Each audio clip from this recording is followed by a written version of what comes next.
how has Drake's comments on you kind of changed your life in any capacity? I'm at my daughter's apartment in Philadelphia. She's in law school at Villanova. We're in the kitchen cooking. And my phone, I get a text from one of the guys who's in the truck up in Toronto. And he says, "You're about to blow up the internet." And I'm going, "Oh my God, what did I say?" I figured I screwed up on air. Like, I'm panicking. And he goes, "Just turn on the broadcast." I happen to turn on the broadcast when Israel Gutierrez is interviewing Drake. My daughter just looks at me. She goes, "Oh, Mom, I don't think you understand how big a star this man actually is."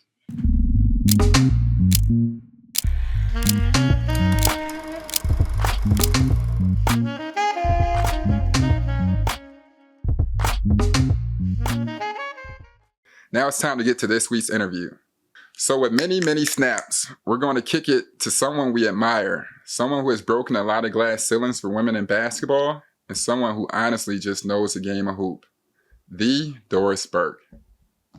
I guess to start off, how did you end up here today? How did you end up on a podcast in the seat? What made you say yes? Well, how could I turn down two gentlemen who I think I covered in both their college careers and their NBA careers? I distinctly remember, Andre, I feel like you and I were at a game. It might have been Jimmy V or Coaches versus Cancer in Arizona.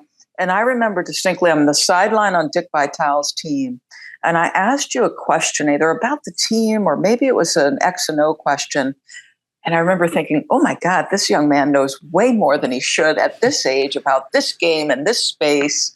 And Evan, I think I had you at Ohio State. I feel like, who coached you there? Was it Thad? Yeah, Thad might have coached me. Okay, I do. You want to know why I remember your game specifically? Thad Matta in the halftime interview was dripping sweat to the point where in the middle of the interview, he apologized. that sounds like that. Every no collar was safe with that. So I couldn't, Andre, you reached out. How am I going to say no to two guys that I loved covering? So, no, we definitely always been a big fan of you and everything you bring to the game. So definitely appreciate you showing up here today and giving us some of your time, especially during the basketball season. We were wondering, we know that you are one of the best announcers, but you were a hell of a player back at Providence College. During that time, you're able to receive a ton of awards. You broke a couple of assist records as well. I think you broke 7 categories. And then after that, you're able to receive a lot of broadcasting awards. So could you take us into where it all started? So I assume you guys both remember, like, the first time you picked up a basketball. Is that true? Yes or no? Yes. Yeah, for the most part. Yeah. So where did it all start? I remember being a kid. I was about 7 years old, and I'm the last of 8 kids. And my family moved from New York to New Jersey, and we happened to move right next door to a park. And there was a basketball court, and the prior neighbors left a ball, and that was great because I'm not sure we could have afforded it at the time, me to get a brand new basketball. That's the first time I picked up the ball, guys. And I literally don't think I've put it down since. Probably too many times in my life, it's shaped too much of what I'm doing. It's like I think about it, I learn, it's given me confidence. It provided an education I would have never, ever been able to afford. So, I assume you both still are, Andre, you're still playing, Evan, you played for so many years. Like, basketball to me just gets in your blood and it's hard to get it out, right? Mm-hmm. Look at where basketball has taken us. And when you cover the game, you cover it with so much passion and with so much reverence. I also read that you feel like you have imposter syndrome sometimes.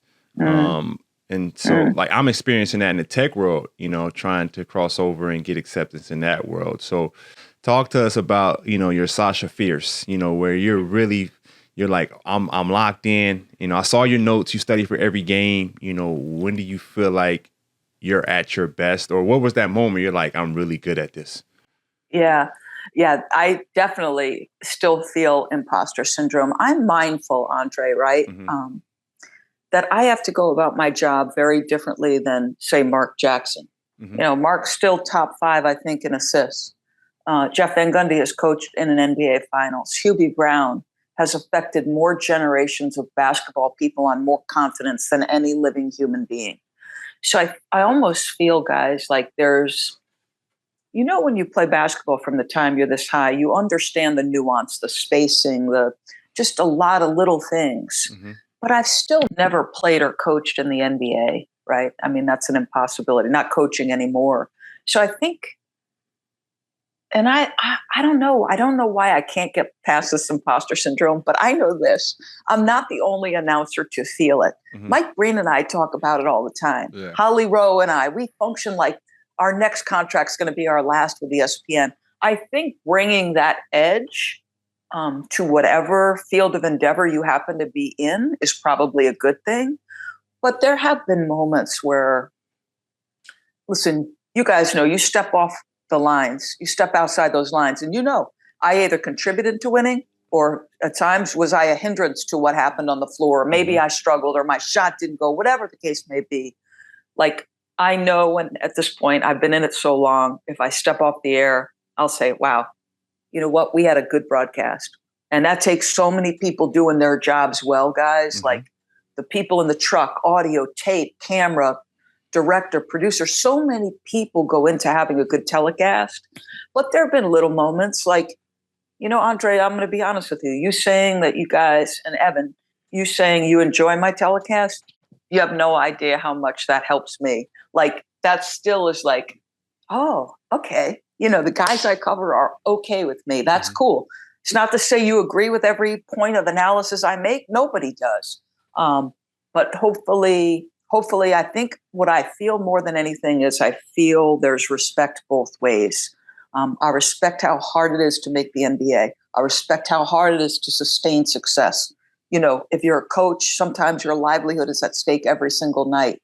And I love the game, right? Like, I love the game. So hopefully the viewer feels that with me. Well, before you go, I just wanted to apologize to all our female listeners. You're our first woman to be on. To be on. I blame Andre. Oh, I was going to blame somebody else. Yeah, I blame Andre. We've been fighting with our team for a while and saying, well, we got to get to it. And then I think we got in the comments, we have a lovely lady. What'd she say? There was a husband that said that he listens to us every week, but his wife refuses to listen to us until there's female guests. And I'm like, that's a hell of a stand, but I guess it makes sense. It makes a lot of sense. Yeah. So thank you for joining with us. And yes. Obviously, we're a big fan of you. And we wanted to dive in. I know you're talking about the edge and what drew you to the game, but your daily motivation, considering when you first started playing and you see the women's game is still trying to find their own way and make an impact on culture. Yeah. What made you, keep your motivation and believe in something as big as, going off to playing for Providence College and, trying to leave a mark in this game of basketball? Yeah. It's funny. I always call my career a happy accident because I'm telling you, I had it all going on in college, boys. Like bad hair, bad skin, bad teeth, bad clothes. I had it all cooking. So naturally, I was painfully shy. Naturally, I go into national, broadcasting. Like, it's almost mind-boggling to me that this is what I do for a living. So, like, I don't know that I've ever felt like I want to leave a mark. Literally, this is what I do every single day. And think about it. Sometimes people see me on the NBA and they're like, oh, well, you've always been there. No. I remember, like, my entry into the business was I had left coaching at Providence College and because I wanted to get married and start a family. And I did not think at the time I could be a great coach and a great mom. At Providence, where I was coaching at my alma mater, you're in the gym at like 7 a.m., 8 a.m., working people out. And then you're finishing at 9 o'clock with recruiting calls. Not that you're there all day. You're kind of bopping in and out, but whatever. That's a long day. Mm-hmm. So I leave coaching. And the year I leave coaching, they put Providence College women's basketball on radio. And because I played and coached in the program, they're like, hey, why don't you try this? So I had no listeners there. That was probably like 1990, I think. Mm-hmm. Then in 97, the biggest break for someone who wants to be, you guys understand the difference between sideline reporting and an analyst. Mm-hmm. Like 1997, the advent of the WNBA made me, for the first time, be able to make a living as a color analyst in the sport of basketball, because I would call 35 games in the summer with the W, and I was working for Madison Square Garden and ESPN, and 35 games in the winter working for everybody. Big East, the MAC, the Atlantic 10, you name it. So like it's been a 25 to 28 year sort of build. I can't remember what my first NBA game was, how many years ago it was now. I know I spent about 10, 11 years on the finals, but this has been a journey, sometimes a slow one. And the only thing I've ever tried to do, literally, is focus on the game directly in front of me. Do the best job possible. Tell the stories of those athletes, tell the stories of those coaches, and live it every single day. And I try to tell young announcers that, like, don't get caught up in the jobs you don't have. Do the job right in front of you, and success will follow. And then talk to me about your game, because I want to see the parallels, if they're there, and how how you're an analyst and how you are a player, because naturally you're a point guard, so it makes sense. But who would you compare yourself with? What were your strengths? What would you consider some of your weaknesses? And I guess lastly, how hard was it for you to transition to like completely stop playing and going into a different profession, or was it just all basketball, so it was a joy? Yeah. So I can describe my game in a nutshell. I've been describing so many games over the years. My handle is exceptional. I could get anywhere I wanted on the floor. Pressure did not bother me. Not to say I didn't have some turnovers. We were always a running team. That's my style. Yep. I couldn't shoot a lick, gentlemen. Or you want to be from New York, New Jersey, if you could. I'm just joking. So everybody gave me a cushion, and then as you get older, that gets harder and harder. So I really can sympathize with guys who struggle with confidence, because to me, and this is so stupid, but maybe you can relate. And I would love to know if like you have a moment that was bad that shapes you. It could be like between the lines or outside. So I want you both to think about this while I'm answering. Mm-hmm. But I'm a high school freshman. It's a Christmas tournament in the next town over. Now, I could always shoot it before then. I spent my life at that park. My handle, could drive, tons of free throws, good passer. But the jumper, when it abandoned me, and it became this mental game, because it wasn't physical tools, right? I could get it in the shooting pocket. I do shoot, lower, not up here. But freshman year of high school, first time they pulled me up to varsity. Well, the team doesn't know me, so they start giving me a cushion saying, challenge her to shoot from the outside. And I probably went like 0 for 6. And it shook me. And there were points where over the course of my career in college, I could make a 12 to 15 footer. But this, when you are really skilled at one thing and you can get there, and I can score 1,500 points or whatever by going to the bucket and getting fouled and taking free throws. Why would I start taking that jump shot, against the good teams that expose you? So number one, do you have a moment professionally where you were ever shook as a basketball player? And then could you get through it? And how did you get through it? I think for me, I watch a lot of basketball. So I remember Michael Jordan saying, when George Karl said Michael Jordan's just a jump shooter, or when MJ, he wasn't shooting as many threes. He's like, I like to attack the basket. So Vince Carter went through the same thing when people were saying, just go to the hole and dunk it. And he's, Vince Carter was an exceptional shooter. And so for me, I was always trying to expand my game, shape my game to, so it has no weaknesses. But I went through a moment in my career where everyone was just saying, go to the hole and dunk it. And I'm thinking to myself, if that was the case, I would go to the hole and dunk it every single time. But you get caught with that, it's kind of like it's that mental handcuffs on yourself to where you're thinking about pulling the trigger because, you just hearing all the noise. Just go to the hole and dunk it. And I'm like, I'm 6'4", 5 3/4 without shoes. And this is Dwight Howard, who was 4 times in a row Defensive Player of the Year. And the center was still a very high valued asset in the NBA. There was a time where centers were the max. Now it's all guards. Where centers, the defensive center was like very important. Shaq was down there. I remember I tried to dunk on Shaq. He said, "You try to dunk on me again, I'm punching you in the nuts." That's what I'm saying. And they were supposed to hurt you if you went into the paint. So I need to get my mid range right.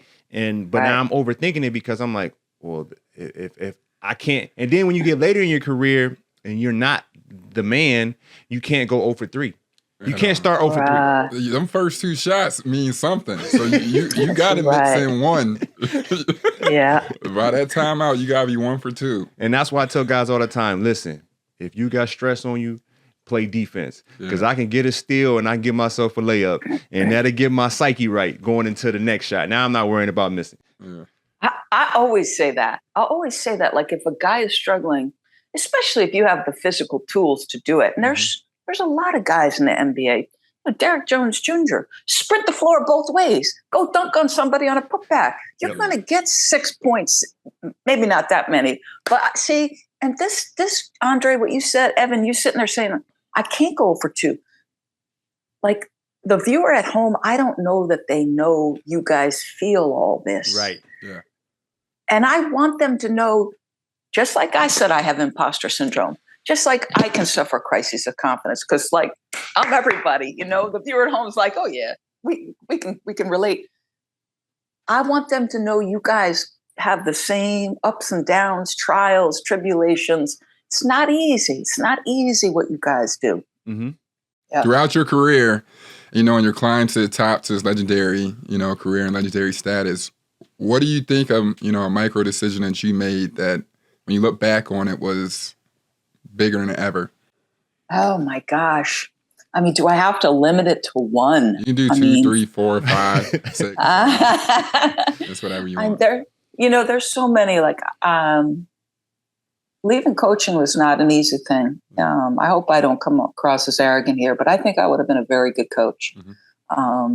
Because in high school and college, I was that kid that though I had some skill, so much of my confidence was defined by my success or failure between the lines. Again, sort of basketball sort of being that central piece of my life.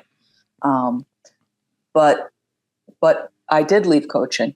And that very same year, I got my break as an entry into the building. So that was a small decision, but a weighty decision at the time. Mm-hmm. And that's probably not a micro decision because that's a life decision. Here's what I would say, and I say this to my 2 children all the time.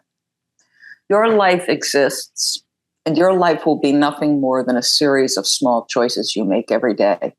And the years are going to pass really quickly, and you're either going to have put in the time every day to work hard, to put time into, whatever field you are choosing. You're going to make a choice to work out every day or to eat healthy most days or whatever the case may be. I will say I do think life exists in a series of small choices we make every single day. And I guess following up on that, we talk about suffering from success. And we all have these huge aspirations to be a part of the NBA in any capacity. Like just being at this level, it's continuing to grow. It's a $10 billion annual industry. And there's a lot that comes with it. You just spoke on it. The viewer doesn't really know what really goes through our minds or the issues that we deal with off the court. So for you, what are some things where it's like, there's gifts and there's curse to success. So what are some of the things you never would imagine would come with it that you were like, wow, like I never realized I would have to deal with this because of the success that I've gotten over the years? Yeah. One thing, and I've said this, and you guys are closer to the generation where you have lived it every single day of your lives, and that's social media. Mm-hmm. And I just had this conversation with an administrator at Providence College, and I'm really thankful for colleagues like Cassidy Hubbarth and Malika Andrews who are younger than me, mm-hmm. and can share the perspective of this generation. So one of the things that has come with success, I've covered men's college basketball as an analyst and the NBA as an analyst. And that was at first unusual. And so when a viewer would tune into me in that position, what would they do first? They do what everybody does when something is foreign or they're unaccustomed to it. They draw back from it. They question, what is he or she doing in that particular spot? And there have been moments in the advent of social media where I've had some really ugly feelings kind of sent my way. And, sometimes it feels like every time I'm on a broadcast, I could be trending. And that makes me slightly uncomfortable. I don't like this. Believe it or not, you're going to I love my job. I don't necessarily love being in the public eye. That sounds ridiculous because I'm in the public eye and my kids laugh at me when I say that. But I am thankful, you guys, that I had a certain amount of time and confidence and equity built up before social media became a thing, because I'm not sure I could have withstood some of what came at me on social media. And, listen, you go back to when I first started. I remember being an announcer on the Atlantic 10, and they were like, I'm the lead announcer for a league that's always fighting for, recognition nationally. And the guy made me their lead analyst. And, I just remember having a conversation with him the second year. And I said, what did your coaches say when you said you were going to put a female in that position? He goes, you really want to know that? I said, yes, I do. And he goes, well, I'm not going to tell you exactly, but I'm going to tell you what I told them. I told them she's our analyst for the year. And I don't want to hear from you until March. And if you have any objections, then you tell me then. But until then, and John Chaney, I had a couple of unbelievable moments with this guy. But I remember he told me, he called the office and he told the guy who hired me, he goes, that young lady you have, she's all right. And I was like, that's the greatest praise in history. I mean, John Chaney, remember Mark Macon shooting lights out and getting to the Elite Eight and just failing short of their Final Four. And then another time, this is sort of a funny story. I wish I could remember the word, but it's a second year. It's the Atlantic 10 tournament. I've called Dawn Staley's Atlantic 10 championship with Temple the night before. Now I'm going to Philadelphia to call the Atlantic 10 in the old Spectrum. And I come in upstairs and I got to climb down. And 3 people stopped me en route and said, Coach Chaney's looking for you. And the more people that stop me and say he's looking for me, my heart starts pounding. I'm thinking, uh-oh. So at the time I'm married, I call my husband. I'm like, oh my God, I've said or done something. It's bad. It's bad. And he goes, well, just be proactive. Go find him. So Coach is coming off a press conference. He's in like the pipe and drape area in the back of the Spectrum. And I said, Coach, you looking to see me? He goes, yeah. And he pulls me behind. I wish I could remember the word. I used some word on the Dawn Staley championship. Whatever the word was, he goes, that's not a word. You've been hanging around black people too long. Hold on. Speaking of that, how has Drake's comments on you kind of changed your life in any capacity? Like, he's a huge fan, and obviously, he's probably the biggest musician of our time or this generation. So how has that impacted you? Yeah. So number one, that last point you just made, I can tell you exactly where I was when that night, happened and he comes out in the shirt. I'm at my daughter's apartment in Philadelphia. She's in law school at Villanova. We're in the kitchen cooking, and my phone, I get a text from one of the guys who's in the truck up in Toronto, and he says, you're about to blow up the internet. And I'm going, oh my God, what did I say? I figured I screwed up on air, like I'm panicking. And he goes, just turn on the broadcast. I happen to turn on the broadcast when Israel Gutierrez is interviewing Drake. All I know is my daughter and I start screaming because I have some understanding of how popular Drake is. But the longer the night wears on, my daughter just looks at me. She goes, oh, Mom, I don't think you understand how big a star this man actually is. And so I'm going to say that, how has it changed?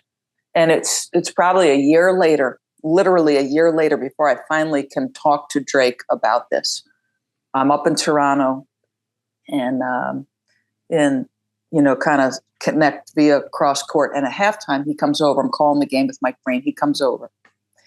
And I remember distinctly kind of like trying to pull him into me. And I think this video might be online, but what I said to him was something along the lines of, I know you didn't do it for this reason, but I really appreciate that you expressed respect for my work, because I do think it had an impact on people's acceptance of me at large. And Evan and Andre, I would say the same thing about when I was sidelined. I obviously do not do that job anymore, but when I was sidelined, and you have to interview the coach, or I've got to interview you guys post game. And there is a very powerful message being sent to the viewer every time there's an interaction on the court, every single time. And because there was respect shown from players to me, that too changed people's acceptance of me. Because I think if the viewer is at home thinking to himself, well, geez, if the best players in the world are okay with this woman, we should be too. Right. And not that maybe I should need either of those things. You should be listening to me call the game. You may not stylistically like how I call the game, but you should be able to know she either knows her content or she does not. But life is what life is. And he had a funny reaction. I don't remember exactly what he said. I remember Richard Jefferson being on his podcast, and he said, "Are you guys friends?" I'm like, "No, I'm not friends with Drake. Are you kidding me?" Like, no. I'm like, he seems like an exceptionally nice person. I've conversed with him twice. But no, I'm not hanging out with Drake. You hang out with enough cool people as is. Clearly, when you're not, quote unquote, not hanging out with Drake, we know you watch tons of basketball games and everything. What do you think about the season so far? How about you guys? Like, the league feels like it's in great space in terms of talent. And do you guys feel that? Well, he loves Luka and Tatum. Yeah, so and Trae Young, I just think like it's young guys right now that are coming at older players. Yeah, I mean, the fact that Jason and Jalen took out the Nets last year, like these are some great players. And then almost took out the Warriors. These are some great older, 2-1. Y'all are down 2-1. And losing in the next game. And losing. So like long story short, those are babies. I'm saying ask him when I talk about the game 3. All right, and we brought this up numerous times. I'm just saying, people from our age group and older, I've seen them take out tons of people. So to see young kids come up and go at real life superstars and legends, it's impressive. These aren't easy goals, right? Kevin Durant, Kyrie, 100%. Like it's a lot of young dudes not having problems with some dudes that like I have on a high pedestal. And like last night, what we discussed on. There we go. Who do you like better, Book or Klay Thompson? If they went head to head, who would win that battle? Oh man, that's a great question. I know the answer. Listen, if you go back, you're going to say D Book based on that answer. D Book in any sense, he's just a better basketball player. If we go back, those two have been going at it since D Book has gotten in the league. Yeah, and I don't know if people have been watching that.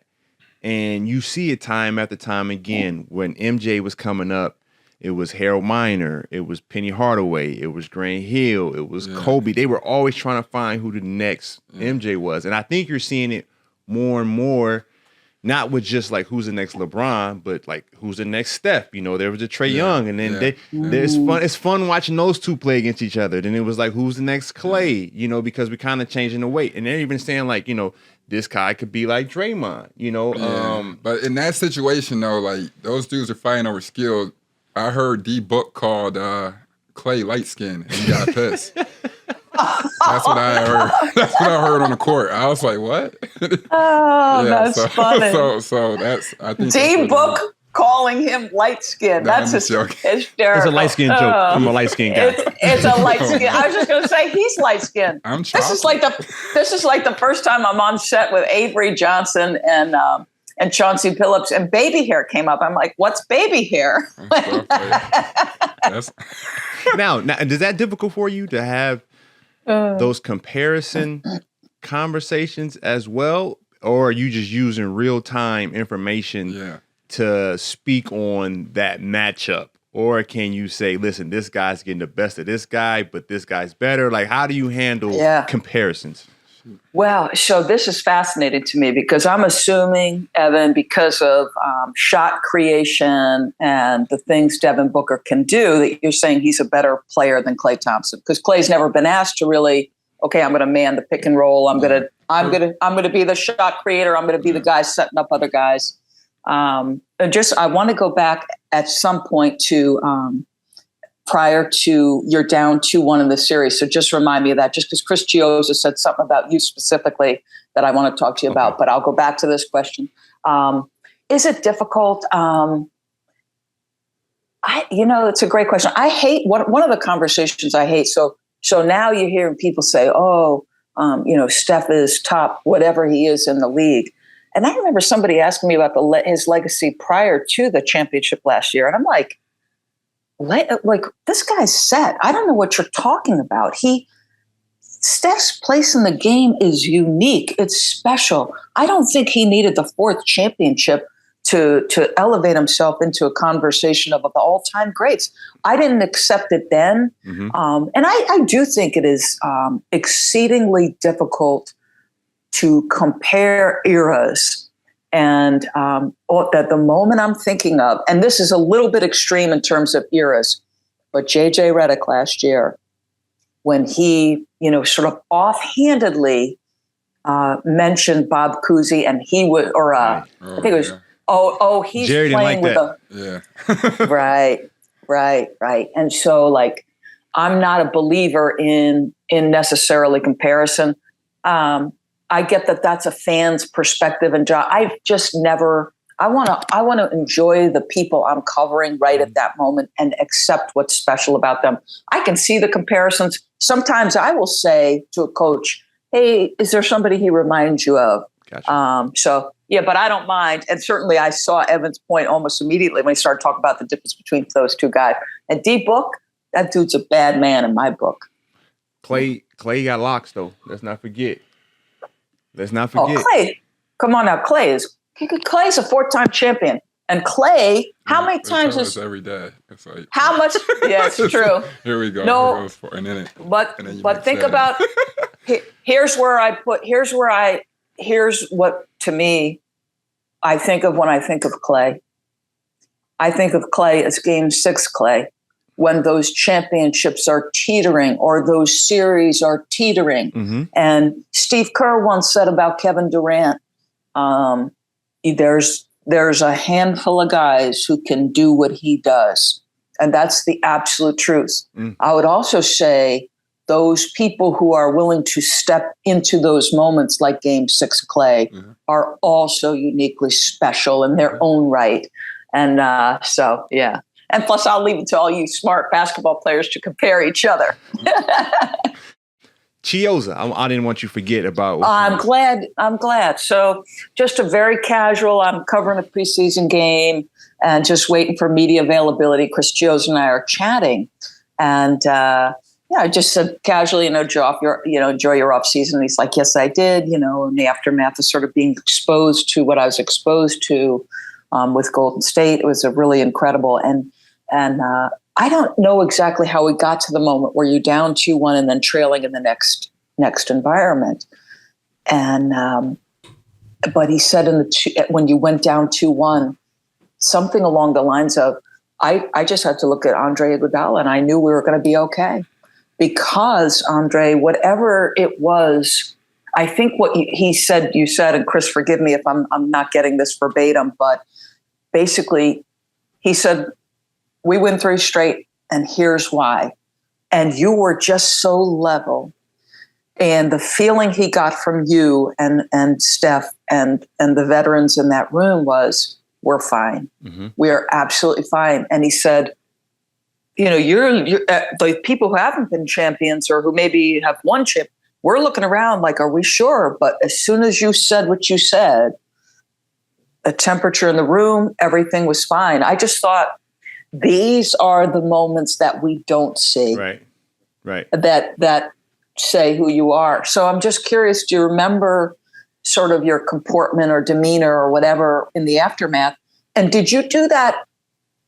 Did you do that specifically, or you're just in the process of just watching what happened and saying we are fine? I'm just curious, like, was it intentional that you're saying that in that moment?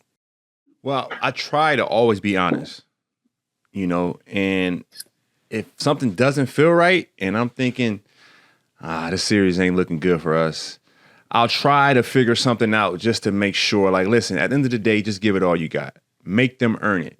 Like, whoever's a champion should have to earn being a champion. But if it's moments I'm thinking, I know we're going to win, I just got to figure out how to relay this message. It's never predetermined. Like, I never go into it like I'm going to give this speech. But I'm always referencing certain things in the game or certain things from film. Like, look at this. That's telling us a story. Like, everyone talks about me getting on Wiggins. Like, that didn't wake Wiggins up. Wiggins was already woke. Like, Wiggins was on point. He was just, you could argue he was the second, third best player in the entire series. And I was just trying to explain to Wiggins, like, listen, use this as a confidence booster. They're screening you every single time. Why? Because you're playing incredible defense. Think about that. You're so good on defense. They're setting 4 screens on you per possession. If you get over 4 screens per possession, we're going to win the finals. That's how good you are for us. And what happened? He's getting over every screen. He's making every shot tough. He's blocking shots, offensive rebound, getting the second opportunities, and then I just knew, like, Otto Porter had an issue with his toe. And he was, Otto was saying, like, man, I don't know if I can go. I'm like, Otto, I just need like 40 more minutes from you. Otto's playing, 20, 25 minutes a game. I was like, I need 45 minutes from you. And I need you not to miss, because he never misses in practice. And it's interesting when you see guys up close as opposed to his opponent, you learn so much more about them.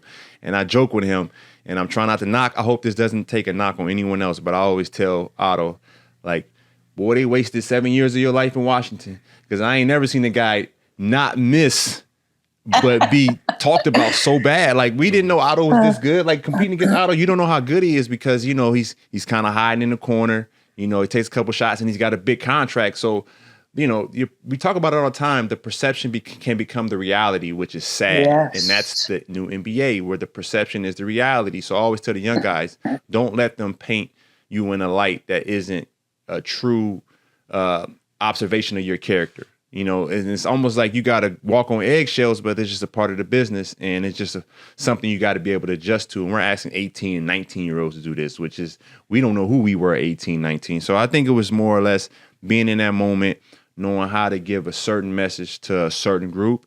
And I think that's why experience plays a large role, and I think Boston is going to be even more scary going forward, because they were able to experience the finals and they lost. And they was like, okay, looking back, we could have did this, that differently. And now they moving forward. Everybody's working on their craft. Everybody's working on the weaknesses, and they got a chance to put it together and try to come back and make another run at it. So that's just the beauty of having that experience. And we've had it before many a times. We've been down 2-1 many a times. We've been down 3-1 to one of the best teams we've faced in all our runs, that OKC team. And you that's learn, right. Like, people always forget, like, that may be one of the best teams we played, period. Whether it was in the finals, any part of the playoffs, like, it was 6'10", it was 7-foot KD, it was 7-foot Adams, it was 7-foot Ibaka.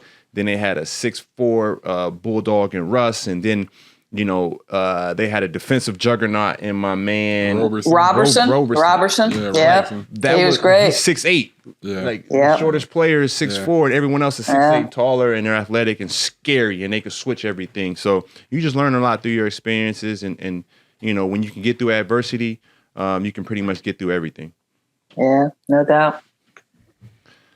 Evan, you want to wrap it on this? Yeah. So who's that one person that you think literally impacted your life the most, that you think gave you the best game? We had Steve Ballmer on here a few weeks ago, and he brought up, I believe, his teacher, his math teacher. Yeah. Yes. No way. Yeah, really? It was impressive.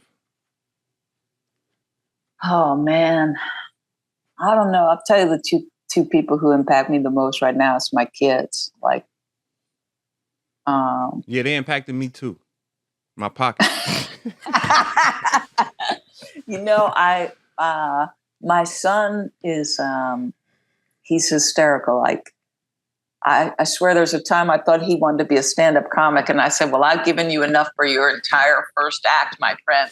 And he does the best impersonations of me and just kind of he just makes me realize my absurdities, and he makes me laugh, which I probably don't do enough of.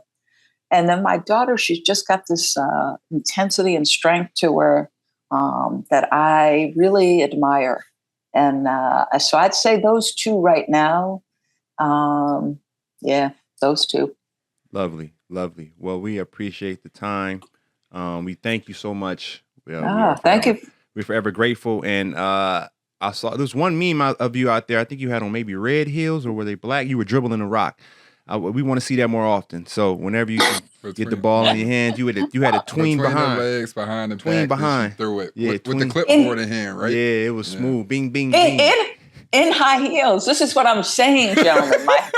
My handle is the best part of my game, and it's the only thing that hasn't abandoned me to this point. And ET, when I see you in person, I got to know how you like retirement, because we got to discuss. All right, I got you. Don't worry. And thank you for having me. This was a lot of fun, and I really appreciate it. Yes, ma'am. Yes, ma'am.